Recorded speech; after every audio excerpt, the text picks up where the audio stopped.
જોઈ રહ્યા છો સ્વાભિમાન ભારત.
જય શ્રી રામ.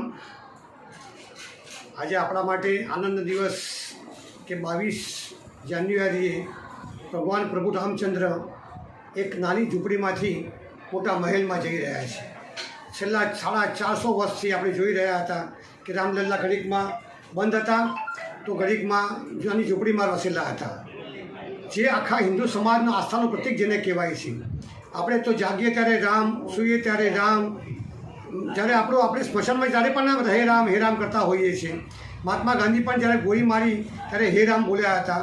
આવા રામ ભગવાન આપણા નાની ઝૂંપડીમાં હતા. આપણે એક વિચાર કરવો જોઈએ કે આપણે 30 વર્ષના થઈએ તરત આપણે વિચાર કરીએ કે મારો સારો નાનો ફ્લેટ થવો જોઈએ, એવું આપણને લાગે છે. તો મને એમ લાગે છે કે આપણા રામલલ્લા કેમ આટલા વર્ષ રહી ગયા? કારણ કે હિન્દુ સમાજ સંગઠિત નહોતો. જો હિન્દુ સમાજ અત્યારે જેવો કે સંગઠિત થયો છે, મને બરાબર યાદ છે 1990માં અમે જ્યારે જય શ્રી રામ બોલતા લોકો અમને હસતા હતા. सोगन राम की खाते हैं मंदिर वहीं बनाएंगे जरा मैं कहता था, ત્યારે कहता था શું મંદિર, अभी तो ढांचा खड़ा है और मंदिर बनाएंगे.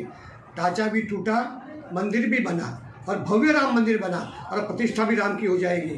तो हमने हमारे लिए यह इतना सौभाग्य अच्छा रहा कि हम अपनी नज़रों से देख रहे हैं. 35 साल से मैं विष्णु का काम देखता हूँ और मेरा आज बहुत मैं खुद को अच्छा सौभाग्यशाली मानता हूँ. मानूँ છું કે મને આ મંદિરનું આપણે મુહૂર્ત જોવા મળશે અને પ્રતિષ્ઠા જોવા મળશે.